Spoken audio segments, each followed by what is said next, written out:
L'accordo tra Stati Uniti e Unione Europea che introduce i dazi del 15% sull'export è un compromesso obbligato, ma è carico di incertezza. Evita da una parte l'escalation commerciale immediata a partire proprio dal 1° di agosto, ma dall'altro di fatto abbiamo visto triplicare i dazi esistenti.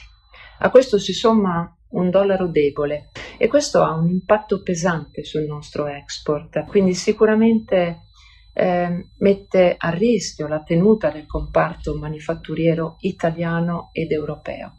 L'Europa deve saper agire con forza, determinazione, con visione.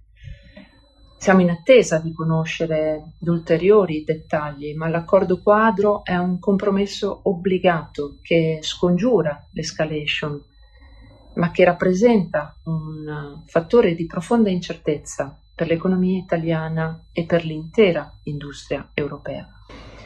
Ci sono peraltro molte zone d'ombra sulla portata effettiva dei nuovi dazi. Bisogna sicuramente continuare a negoziare e allo stesso tempo attivare anche quelle misure di compensazione a livello nazionale e europeo per i settori più colpiti, attingendo fondi anche dalle risorse del PNRR o dai fondi di coesione.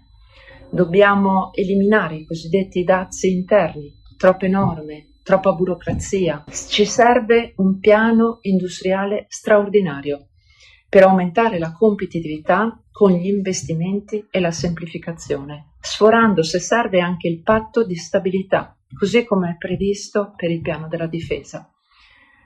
Bisogna poi stringere nuove collaborazioni per aprirsi a nuovi mercati. Le nostre aziende già lo stanno facendo, ma hanno bisogno di essere supportate con accordi magari a livello europeo, e penso al Mercosur, penso all'India, all'Australia, all'Africa, all'Indonesia.